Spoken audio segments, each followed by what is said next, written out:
আসসালামু আলাইকুম প্রিয় দর্শক, আজকে আপনাদের মাঝে শেয়ার করব বাসায় তৈরি বাটা মশলায় ঝটপট গন্ধ ছাড়াই হাঁসের মাংসের ভুনা রেসিপি। শীতের সময়ে হাঁসের মাংসটা খুব বেশি সবাই পছন্দ করে। এই হাঁসের মাংসের ঝোলের সাথে চিতই পিঠা কিংবা চালের আটার রুটি অথবা ছিটা রুটি দিয়েও কিন্তু অসম্ভব মজার লাগে। আজকে কিন্তু আমি চিতই পিঠার সাথে হাঁসের মাংসটা পরিবেশন করব। চলুন তাহলে পুরো রেসিপি দেখে নেওয়া যাক। এখানে নিয়েছি 1 কেজির মতো হাঁসের মাংস, ভালোভাবে কেটে বেছে ধুয়ে নিয়েছি। এখন একটা প্যানের মধ্যে নিয়ে নিচ্ছি, আর এখন দিয়ে দিচ্ছি স্বাদ মতো লবণ, প্রায় 1.5 চা চামচের মতো। প্রয়োজন হলে পরবর্তীতে অ্যাড করা যাবে। 2 টেবিল চামচ পরিমাণ দিয়ে দিচ্ছি আদা রসুন বাটা। পেঁয়াজ বাটা দিয়ে দিচ্ছি হাফ কাপের মতো। এখন দিয়ে দিচ্ছি জিরা বাটা, তো এখানেও 1.5 টেবিল চামচের মতো জিরা বাটা রয়েছে। আর এখানে ধনিয়া বাটা, অর্থাৎ আমি ধনিয়া গুঁড়াটা পানি দিয়ে একটু ভিজিয়ে রেখে ব্যবহার করছি। কেউ চাইলে আস্ত ধনিয়াটা পাটায় বেটেও ব্যবহার করতে পারেন, তবে এভাবে ধনিয়া গুঁড়াটা ভিজিয়ে রেখে দিলেও কিন্তু বাটা মশলার মতোই লাগে। আর এই পর্যায়ে 5-6টা শুকনো মরিচ আমি ভালোভাবে পেস্ট করে নিয়েছি।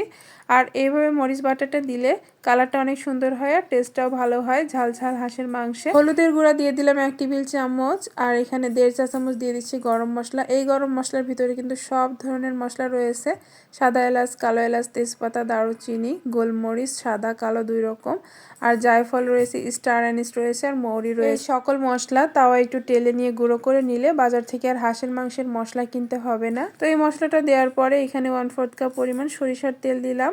এবার খুব ভালোভাবে হাত দিয়ে কচলিয়ে কচলিয়ে মাখিয়ে নিতে হবে। এই ম্যারিনেট করার কাজটা যত ভালোভাবে করবেন আপনার হাঁসের মাংসের গন্ধ ততটাই দূর হয়ে যাবে, আর খেতেও কিন্তু ততটাই টেস্টি হবে। মাংসের সাথে মশলাগুলো খুব ভালোভাবে একটু সময় নিয়ে মাখিয়ে নেবেন। এখন এগুলো একটু সেট করে ঢাকনা দিয়ে ঢেকে আধা ঘন্টার জন্য রেস্টে রেখে দিব। হাতে সময় না থাকলে 10 মিনিটের জন্য রেখে দিলেও হবে।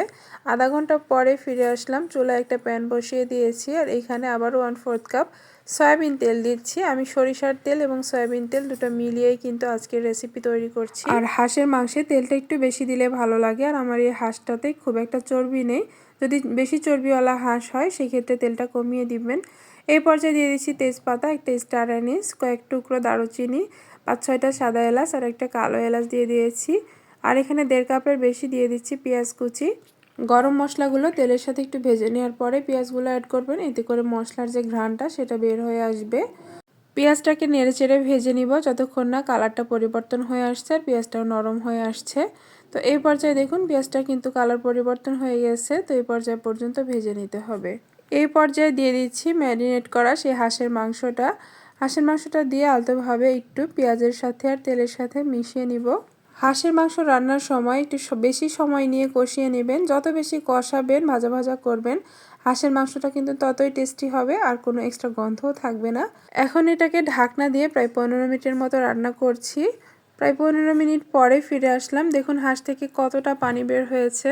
এরকমভাবে 15-20 মিনিট রান্না করলে দেখবেন অনেকটা পানি বের হয়েছে। আর এই পর্যায়ে কোনো পানি দিতে হবে না এক্সট্রা। হাঁস থেকে বের হয় এই পানিগুলো দিয়ে কিন্তু মাংসগুলো খুব সুন্দর করে কষানো হয়ে যাবে। তো এভাবে নেড়েচেড়ে বা ঢাকা দিয়ে কষাতে থাকবো যতক্ষণ না উপরে তেলটা ভেসে উঠছে আর নিচে মশলাগুলো যাচ্ছে।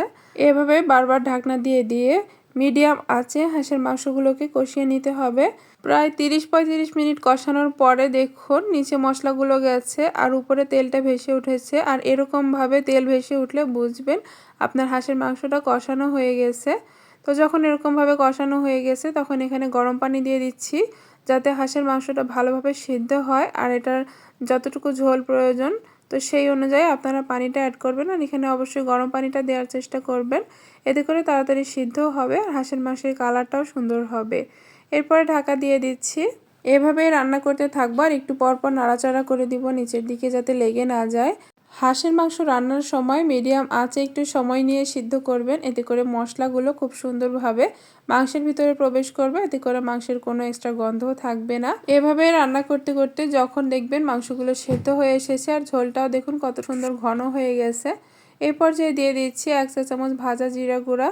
শেষ পর্যায়ে এই ভাজা জিরার গুঁড়াটা দিয়ে একটু নাড়াচাড়া করে ঢেকে দিব, এতে করে হাঁসের মাংসগুলো খেতে অসম্ভব মজার হবে। ভাজা জিরার গুঁড়াটা দেওয়ার পরে ভালো মতো একটু নেড়েচেড়ে নিব। এরপরে ঢাকনা দিয়ে চুলাটা অফ করে 4-5 মিনিটের জন্য রেস্টে রেখে দিব। এরপরে পরিবেশন করে আপনাদেরকে দেখিয়ে দিচ্ছি। এইভাবে প্রতিটা টিপস ফলো করে যদি আপনারা বাসায় হাঁসের মাংস রান্না করেন তাহলে হাঁসের মাংসের মশলাও কিনতে হবে না, আর হাঁসের মাংস খাওয়ার জন্য হোটেল বা রেস্টুরেন্টেও যেতে হবে না। হোটেলের থেকে বেশি স্বাদে আপনারা বাসায় তৈরি করতে পারবেন হাঁসের মাংস। আজকের হাঁসের মাংসটি আমরা চিতই পিঠার সাথে পরিবেশন করেছিলাম। কিছুদিন আগে একটা চিতই পিঠার রেসিপি শেয়ার করেছিলাম। চিতই পিঠা দিয়ে হাঁসের মাংসটা খেতে অনেক বেশি মজার লাগে, আর দেখুন কতটা সুন্দর হয়েছে চিতই পিঠাগুলো। আপনাদের কাছে আজকের হাঁসের মাংসের রেসিপি কেমন লেগেছে অবশ্যই কমেন্ট করে জানাবেন, আর ভিডিওর কোনো অংশ যদি ভালো লেগে থাকে প্লিজ একটি লাইক দিয়ে দিবেন। আর আমার চ্যানেলটি যদি সাবস্ক্রাইব করা না থাকে সাবস্ক্রাইব করে পাশে থাকার অনুরোধ রইল। আসসালামু আলাইকুম।